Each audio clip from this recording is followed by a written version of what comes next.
धन्यवाद सभापति महोदय। आपने वर्ष 24-25 की पूरक अनुदान मांगों के प्रथम बैच पर बोलने का अवसर दिया, इसके लिए आपका आभार व्यक्त करता हूं। पूंजीवाद वह जो लगातार बढ़ रहा है, मुख्य रूप से ठेकों के माध्यम से निष्पादित किया जाता है और बड़े लाभ ठेकेदारों को जाते हैं, जबकि सामाजिक कल्याण योजना के लिए बजट जो प्रत्यक्ष लाभ हस्तांतरण के माध्यम से पारित किया जाता है घट रहा है। क्या सरकार पूंजीगत व्यय में वृद्धि के साथ अनुपातिक रूप से सामाजिक कल्याण योजनाओं के लिए बजट बढ़ाने की योजना बना रही है? अनुसूचित जाति के कल्याण के लिए आवंटन पर विवरण यह दर्शाता है कि बजट के अनुमान 23-24 को 158,161 करोड़ रुपए और संशोधित अनुमान 23-24 का 146861.08 करोड़ रुपए, जबकि बजट का अनुमान 24-25 का 165597.70 करोड़ रुपए है, जबकि बजट परिव्यय 4765,768 करोड़ रुपए है, जो कुल बजट परिव्यय का लगभग 3% है। यदि नहीं तो अद्यतन आंकड़े क्या हैं? SC/ST योजना मुख्य रूप से आय सर्जन योजनाओं, कौशल विकास और बुनियादी ढांचे के विकास पर सकारात्मक कार्रवाई को लक्षित करती है, ताकि लक्षित आबादी के बीच गरीबी को कम किया जा सके, उन्हें गरीबी रेखा में ऊपर लाया जा सके। सरकार अनुसूचित जाति और जनजाति की आबादी के अनुपात में समावेशी विकास के लिए बजट आवंटित करने के लिए जाति गणना के साथ रुकी हुई जनसंख्या गणना कब शुरू करेगी?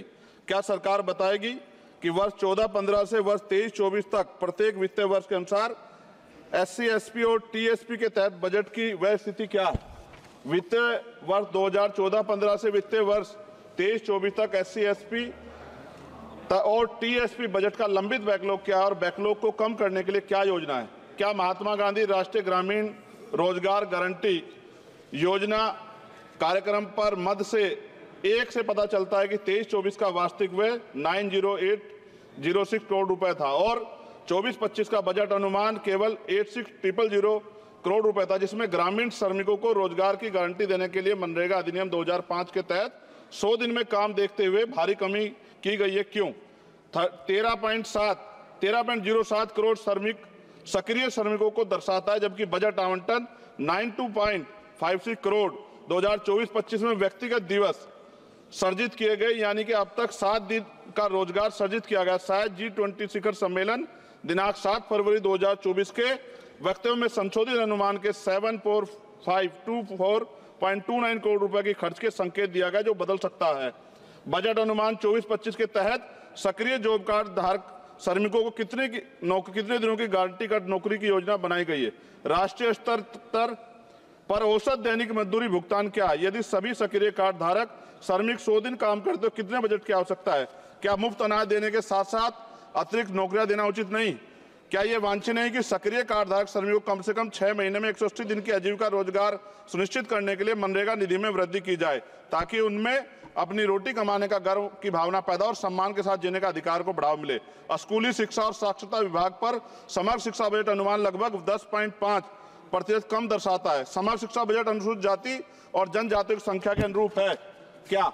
सक्षम आंगनबाड़ी और पोषण आंगनबाड़ी सेवा पोषण अभियान किशोरियों के लिए योजनाओं के लिए प्रावधान पिछले वर्ष की तुलना में कम है, जबकि NP ने प्रारंभिक बाल देखभाल और शिक्षा ECCI के पाठ्यक्रम की सिफारिश की, जिसके कारण अधिक आंगनबाड़ी कार्यकर्ताओं को उनके बजट की आवश्यकता है।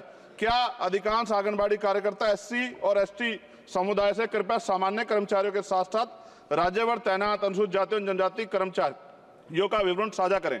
आंगनबाड़ी कार्यकर्ताओं में अनुसूचित जाति और जनजाति की राज्यभर प्रभावी उपस्थिति का प्रतिशत क्या है? क्या प्रधानमंत्री आयुष्मान भारत स्वास्थ्य अवसंरचना मिशन, जिसके लिए बजट में अनुमान के लगभग 50% की कमी दर्शाता है, जबकि जनसंख्या में वार्षिक वृद्धि और अवसंरचना के कारण पूंजीगत व्यय में वृद्धि के बावजूद बजट अनुमान 24-25 में भी कमी की गई है?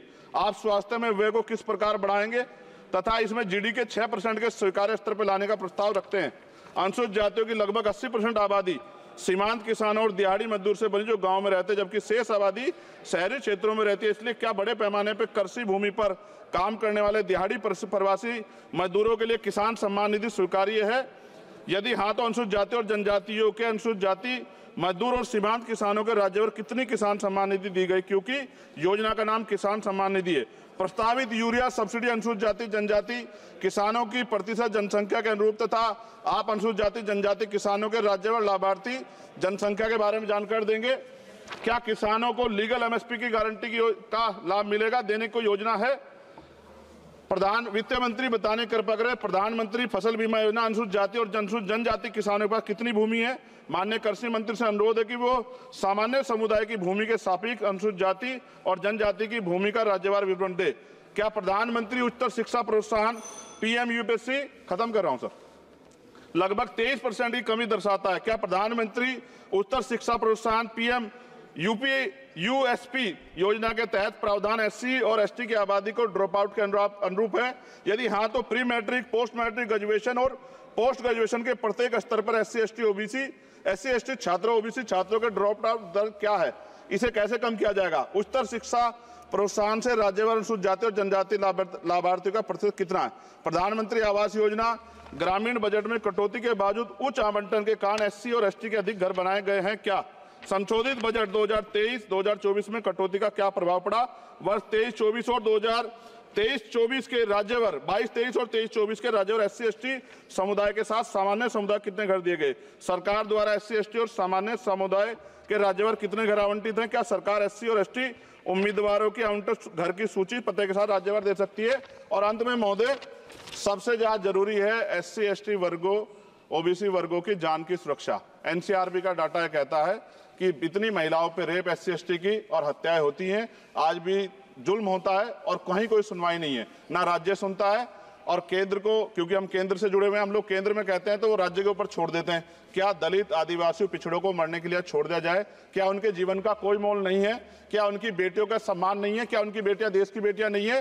क्या उनकी माओ को अपने बच्चों की सुरक्षा की गारंटी मिलनी चाहिए, नहीं मिलनी चाहिए? जब बजट का तो सर तब कुछ करेंगे जब वो जिंदा रहेंगे।